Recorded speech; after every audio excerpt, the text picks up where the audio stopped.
Welcome to the Love Dog Podcast. I'm your co-host, Raina Butcher, here with the lovely Dr. Hensley.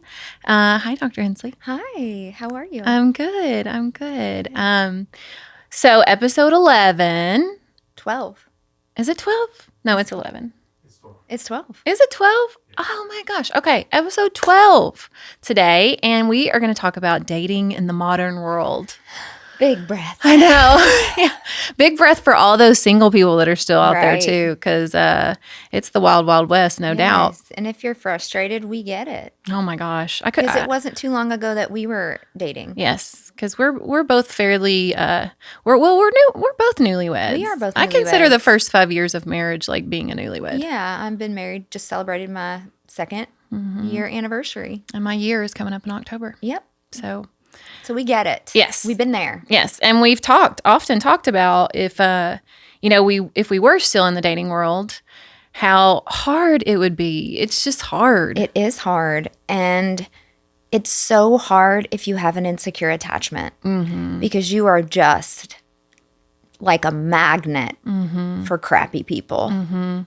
Well, and with dating apps too, it brings this whole other level, I feel like, of inauthenticity to dating that makes it really, really difficult to overcome and see somebody for who they really are.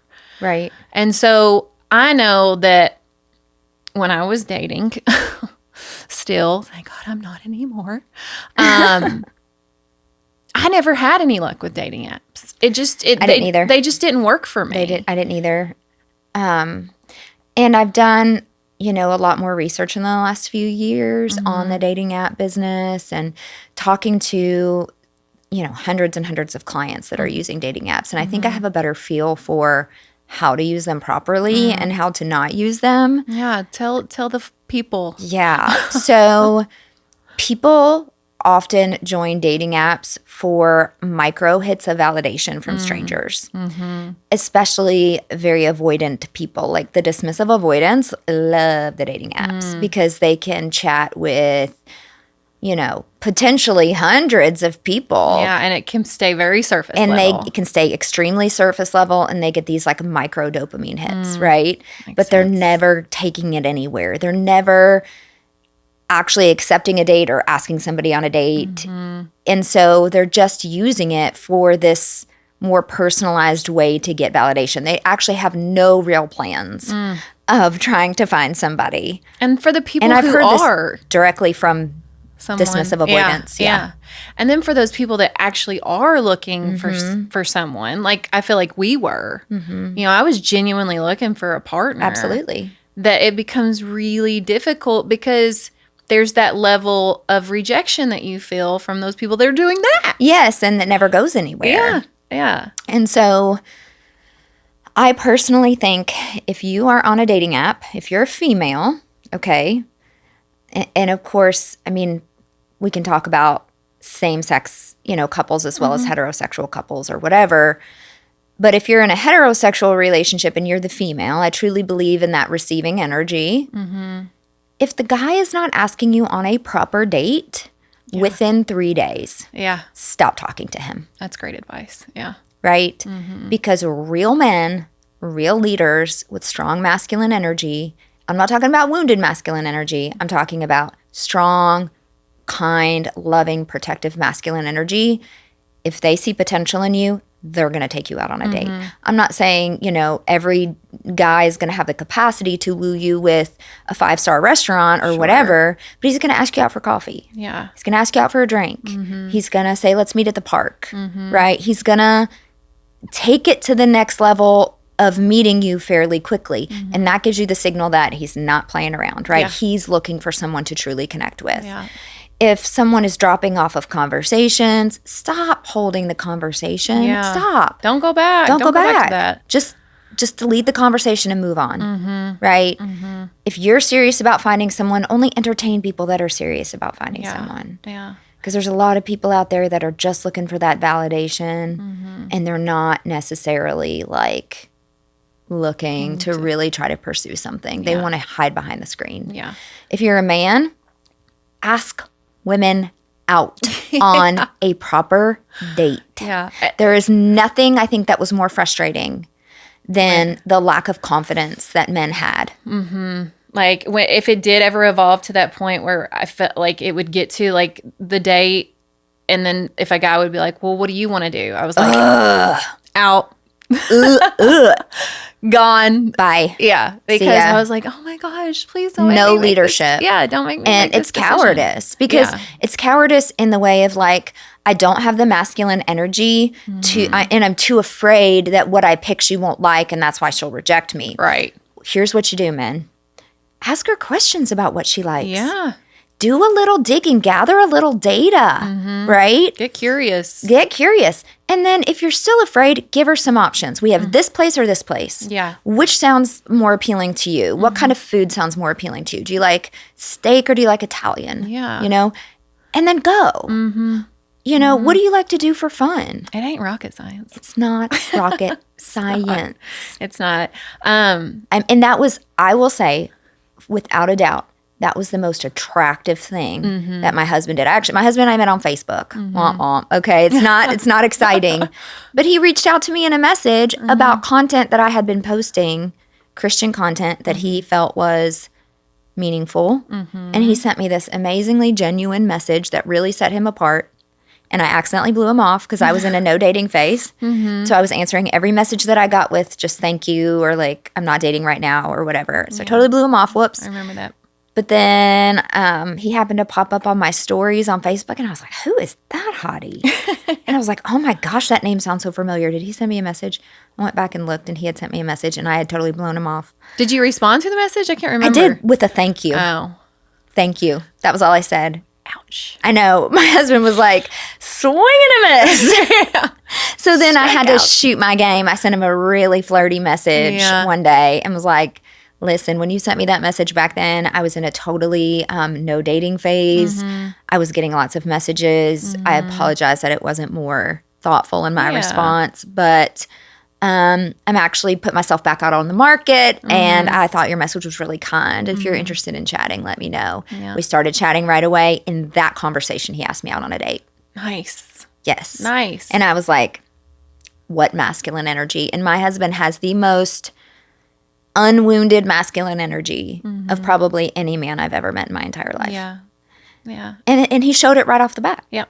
Yep. Josh was the same way. Yeah. The same way.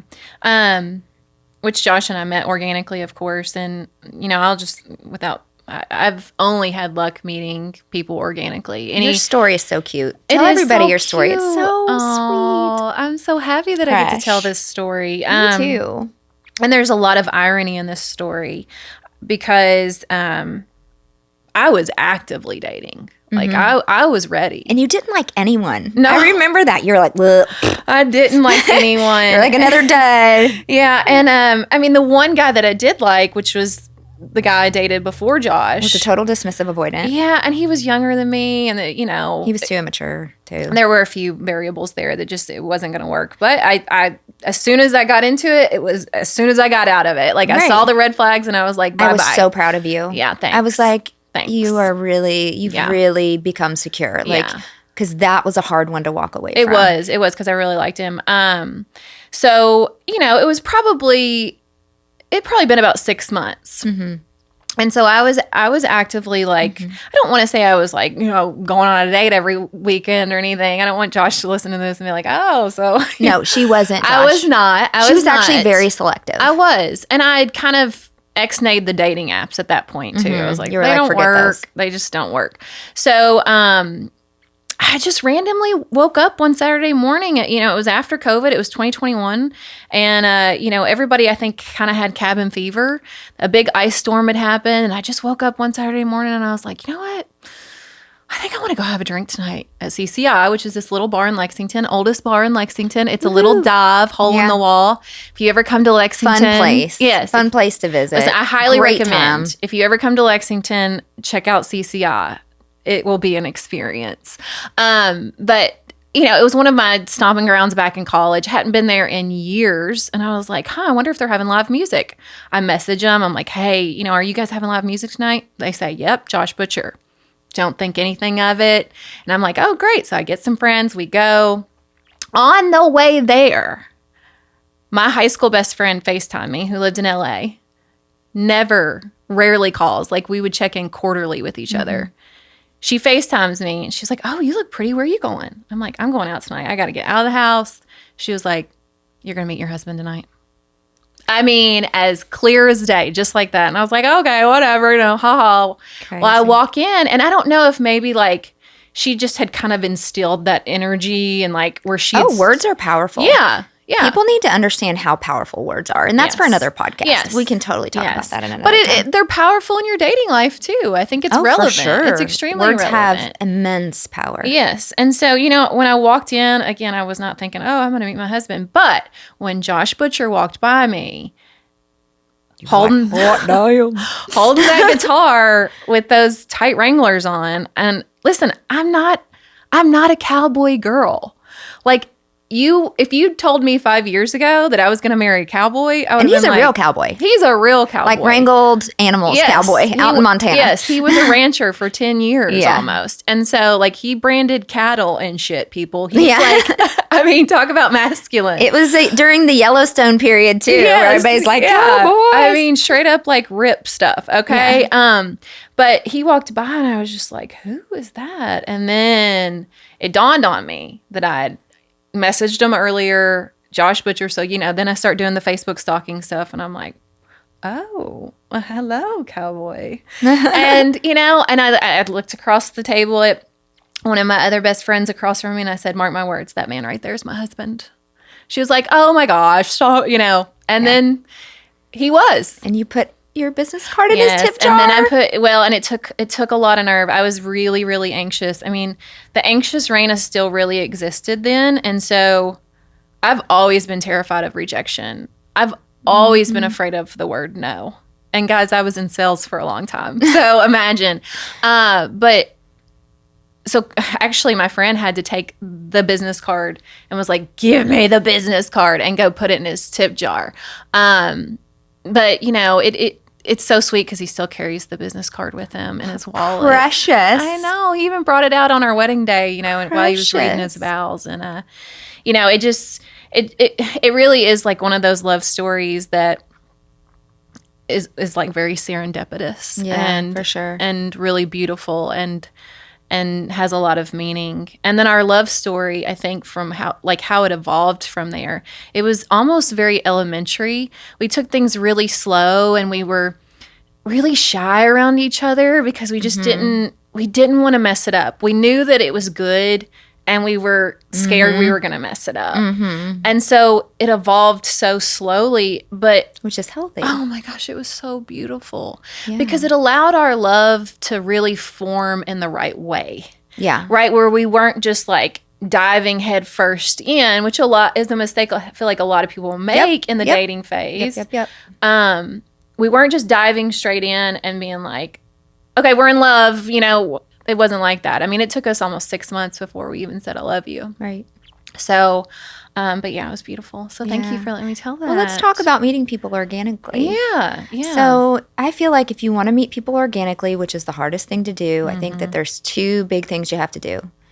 One, you have to talk to people. You have to just strike up conversations. People don't want to do that anymore. People don't want to do that anymore, but you have to. Yep. Talk to the person in front of you and talk to the cute guy in front of you at Starbucks. Ask what he gets. Yes. Talk to people at the grocery store. Like, who cares if it's awkward? Yeah. Right? Who cares? Yeah. Listen, if it doesn't, like, if they reject you or whatever. You've known them for 2 seconds. Right. You'll probably never see them again. Yeah. So who cares? So you need to have conversations. Yeah. And you need to go to places that you like to be because those are the places that people that have things in common with you will be at, right? Yeah. So you have to, you know, if you love to work out, I mean, join a gym where there's people your age. Right? Don't be joining the gym that's like for the Gen Zers, or don't join the old hole-in-the-wall gym that's for the bodybuilders. Like, join a gym where the millennials are, if that's where you're at in life. You know, join meetup groups. You know, if you like to go hiking, there's groups for those things. Yep. Like, join activities where you can make more connections because meeting people organically is all about networking. Yep, it is. And really getting out of your comfort zone. Yeah, you have to get out of your comfort zone if you want to meet. You are not, I hate to tell you, sis, you're not going to meet them at home in your pajamas, eating popcorn and drinking wine and watching. And swiping left and right. Dateline. Like, listen, I know there are tons of people in the world that meet on dating apps and get married and are happy. So I'm not totally discounting it. But it can't be your only strategy. Right. And wouldn't you rather meet someone organically? I mean, I would. I mean, I would say my husband and I didn't really meet organically. It was over Facebook. It wasn't on a dating app. But he was able to approach me in an organic way. Like, hey, I've seen what you post. I've kind of looked at who you are, and I think we might be kind of similar. I think we have similar beliefs. And, you know, that was really cool. Yeah. Meet people at, like, if you're a believer, go to church. Yeah, like, join. Church is a great place. Join Bible studies. Join, you know, groups. You know, adult ministry groups. There's and think outside the box, right? You almost have to think. This makes me think about 2 weeks ago when I was going to the Justin Timberlake concert, and you know, every 40 plus, like, well, let's just say every 35 to 45-ish year old woman was there within like an hour and a half radius of Lexington. And so we went and ate at the Lost Palm.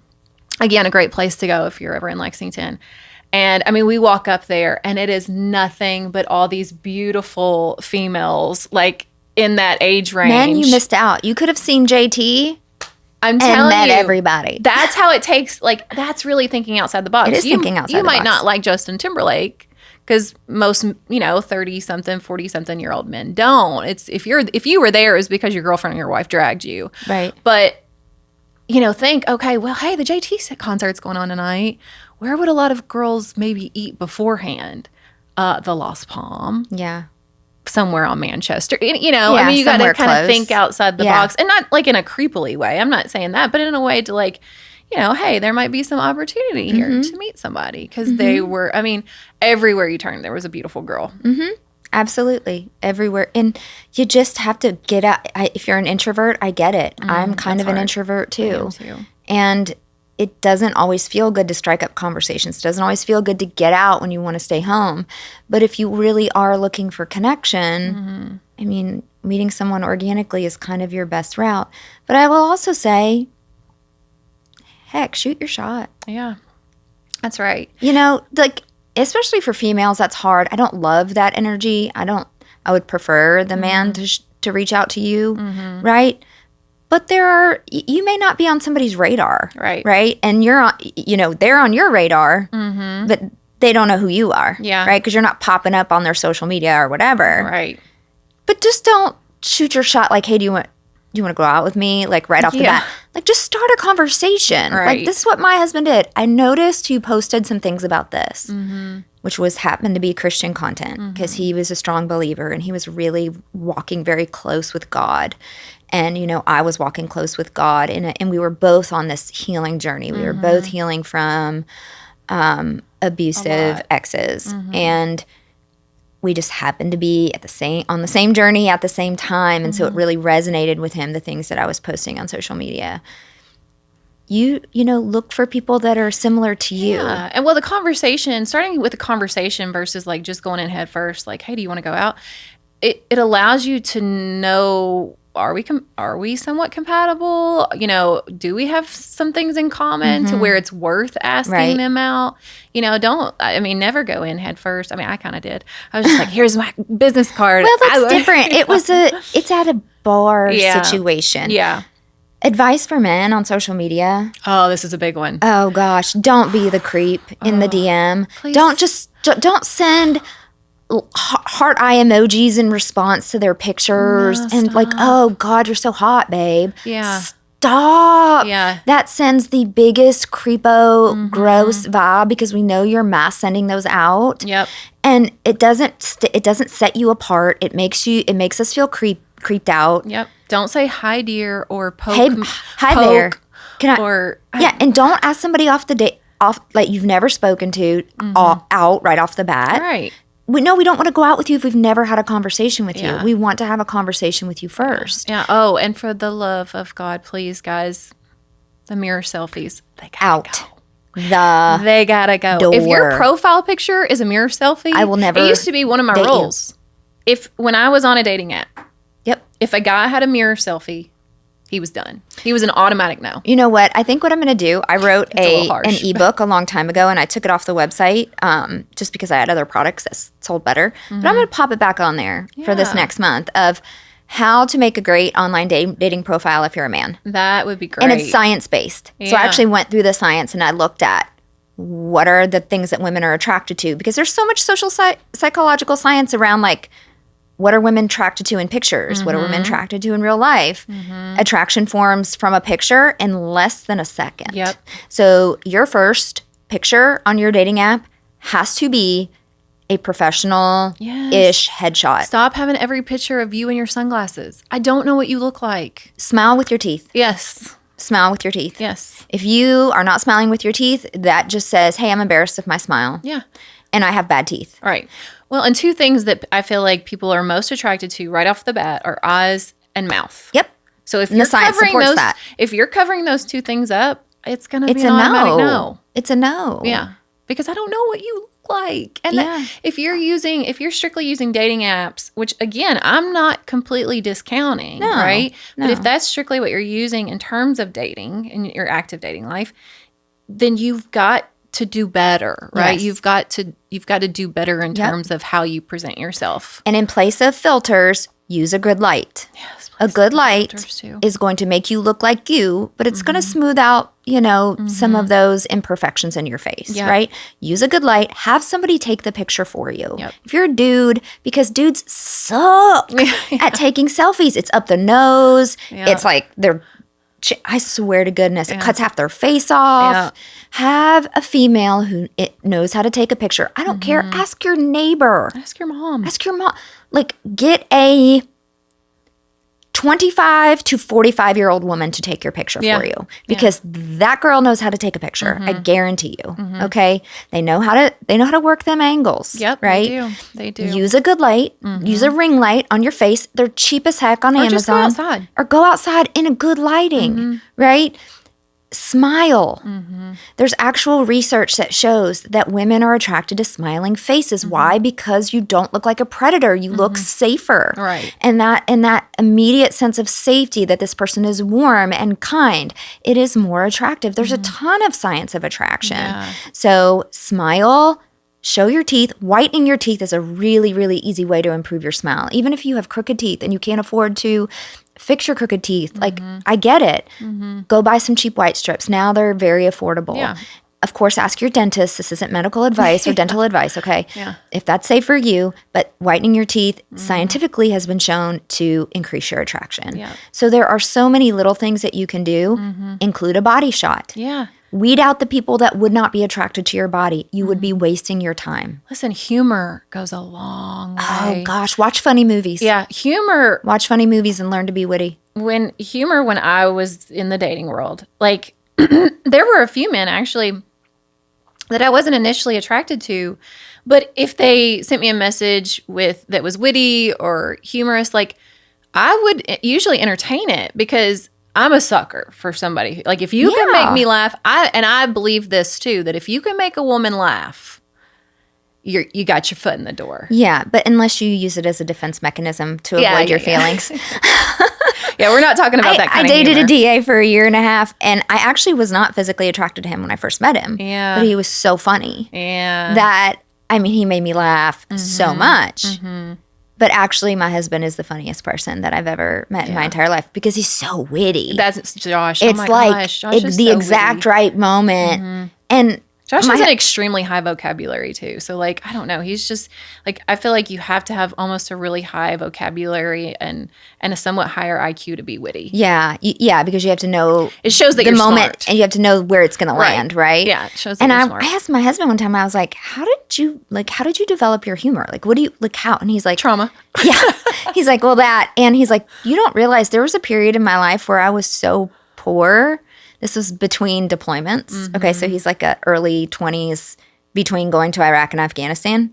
He's like, where I didn't have cable, so I went to the library and I watched every single movie for like a year that they had. And he's like, you don't realize this, but most of my lines are from movies. Yeah. So like that, but he's like, but it developed like this great bank of like funny one-liners. Yeah. And like they work in like a lot of different situations. And I mean, he's watched a lot of movies. That's literally, great. I'm like, you've watched every movie. And he's like, I tried.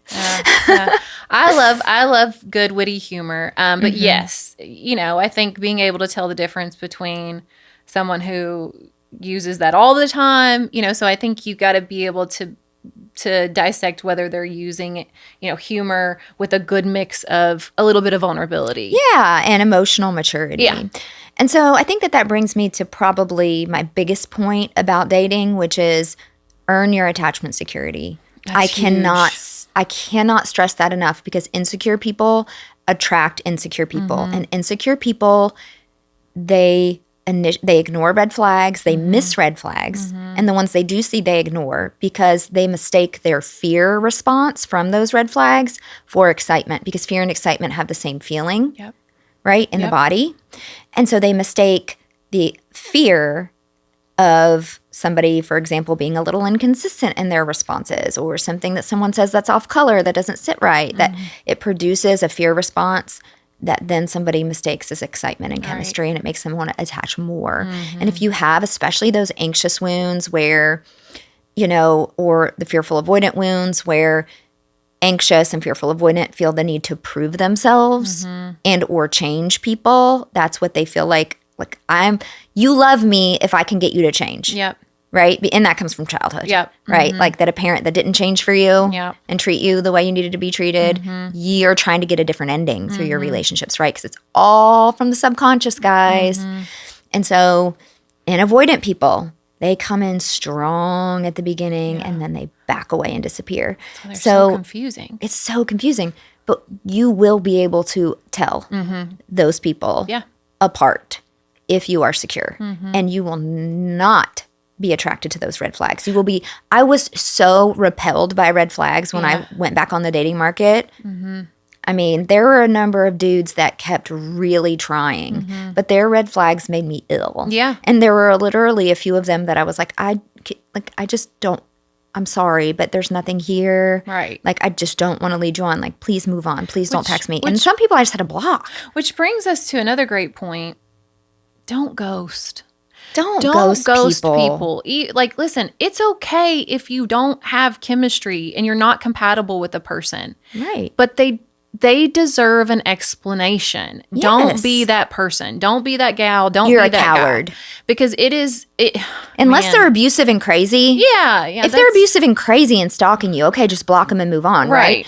But if you've had somewhat of a connection with them at all, if you've gone on a date with them, if you've been chatting with them, don't ghost. No. Dismissive avoidance, I'm talking to you too. Okay, sorry. Yeah. Don't ghost. You're a cowardice. You would rather just walk away at the expense of someone else's feelings and compartmentalize that and pretend like it didn't matter. That's my pet peeve. It's horrible. It's actually gross. I got ghosted so many times. Oh yeah. I got ghosted so many times in my dating life. Here's what you say.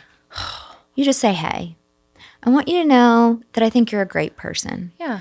But after, this connection, I've just kind of realized that I don't really think that we're compatible. But I just wanted to wish you well because I think you're an awesome person. Yeah. I think a good addition to the ebook would be like a section where we put concrete responses to like specific text, like how you text somebody, like what you would say in that scenario. Like if maybe you've been on 3 or 4 dates and you don't see it going anywhere, that person deserves, hey, I've really enjoyed our time together, but I just don't see a lot of compatibility here. That's right. I wish you the best. That's right. And then at that point, their feelings are theirs to handle. Right. But you did the respectful thing, because I do believe in this life, you owe people honesty and respect always. Yep. Right? Yep. Unless they're abusive and hurting you in some way. Yep. Right. Now, then we can draw hard boundaries around no contact. Because if they come back and are hateful or spiteful or, they feel rejected, I mean, you can even say, like, if they're hateful, hey, this isn't a rejection. This is simply about compatibility. Yeah. I'm doing you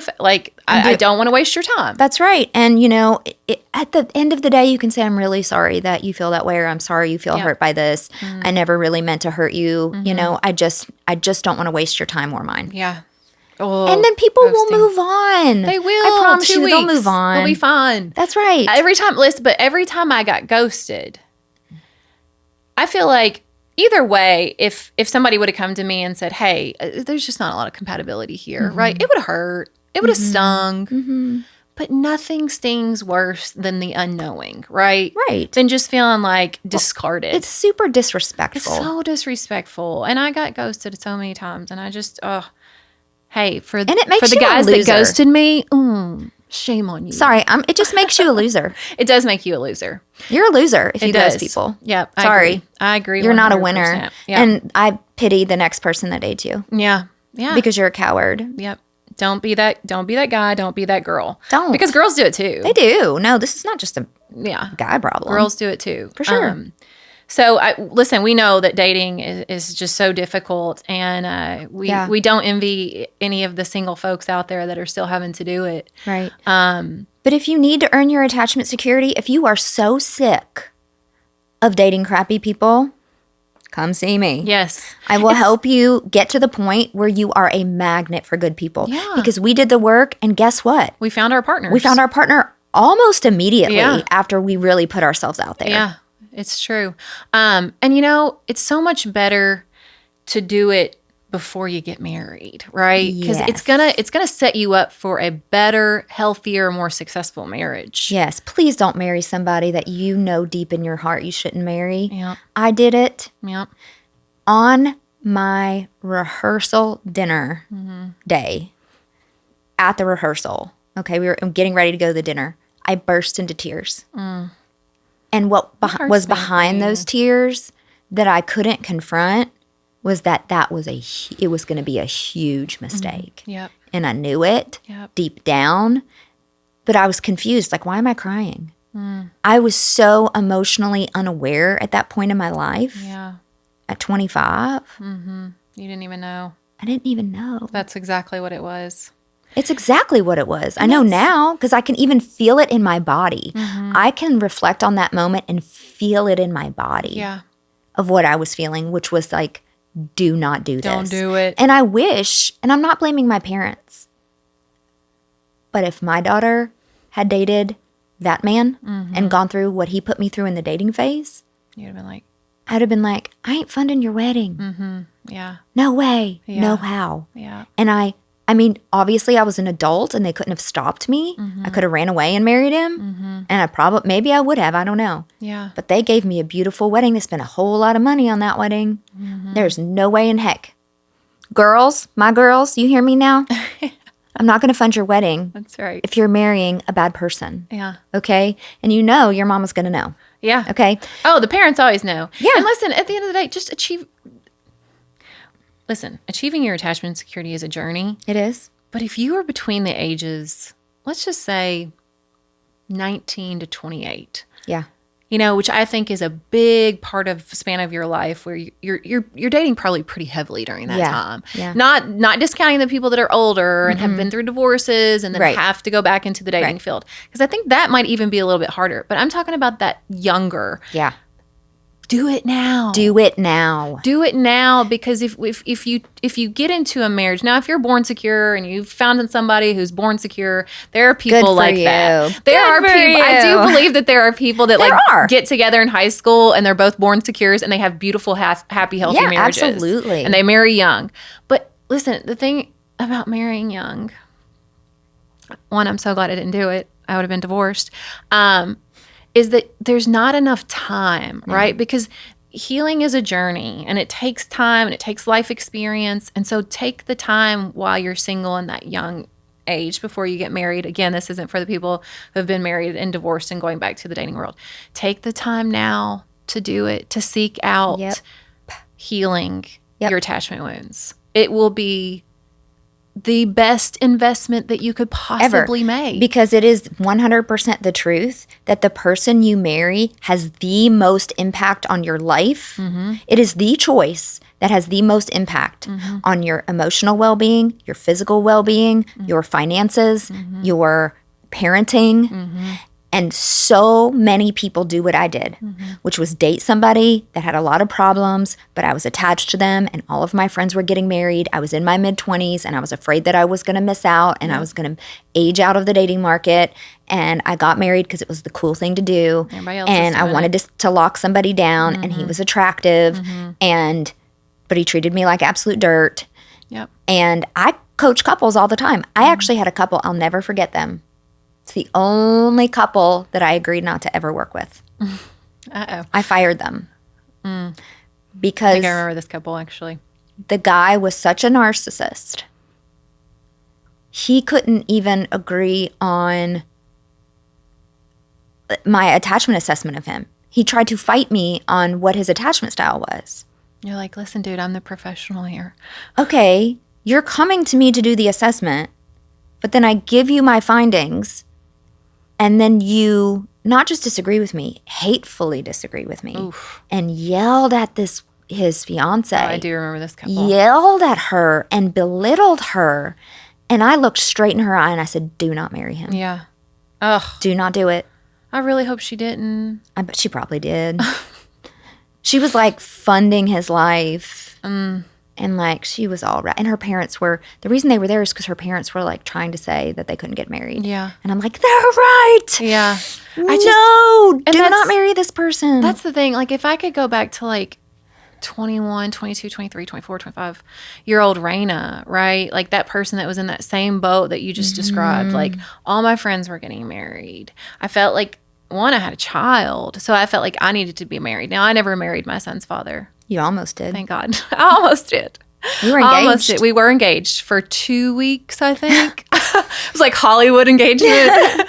But if I could go back to that girl who was spending all of her money on really pointless shit. Yeah.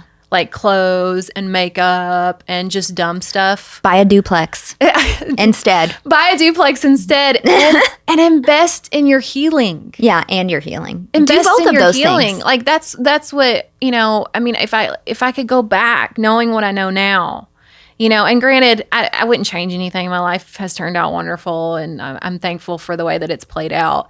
But there's not, if you can have a leg up in this world that we are in, and if you can have a leg up in the dating world that we live in today, earn your attachment security. That's how you do it. And if you don't know what that is, come to my website, thedatingdecoder.com, join my group, or at the very minimum, buy the course and do it on your own. Yep. But the group can really give you a lot more direction. It's life-changing. Yeah. And when I say life-changing, I mean like you're going to be a fundamentally different human being. Yeah. Yeah. You're going to be so much more resilient to life's stressors. And listen, life traumatizes everybody and you best be ready for it. Yeah. You best be ready for it. And you want to make sure that you're the most resilient, form of yourself that you can be, which will absolutely change your choice of partner. Yeah. It will make sure that you have the skills to manage that relationship well and be happy. You will raise secure and healthy children that don't have problems. That's right. You will probably make better decisions in all of your life. Yeah. And listen, by earning your attachment security. And even if you're not in the dating world, like say you're just single and loving life and like maybe you're on a sabbatical of dating, like it's still worth just doing it. It's going to improve your life. It's still worth doing it. It's still going to improve your life. Yes. So, for all those single ladies and fellas out there, we love you. We love you so much. We want to help you. And our hearts just go out to you. Not that we pity you, because, we were there just not too long ago. Well, and I mean, there are so many parts of my single life that I loved. Oh, sure. Absolutely. I loved, not that, I mean, I feel like Josh and I really honor each other's independence really well. But, there's a different sense of independence with your singlehood that is really beautiful and a time to, revel in that and love that version of yourself.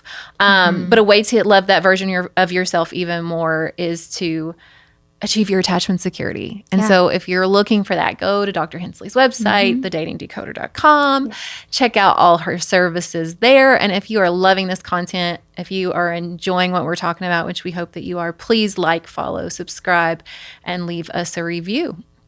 And until next time, peace, love, and perspective.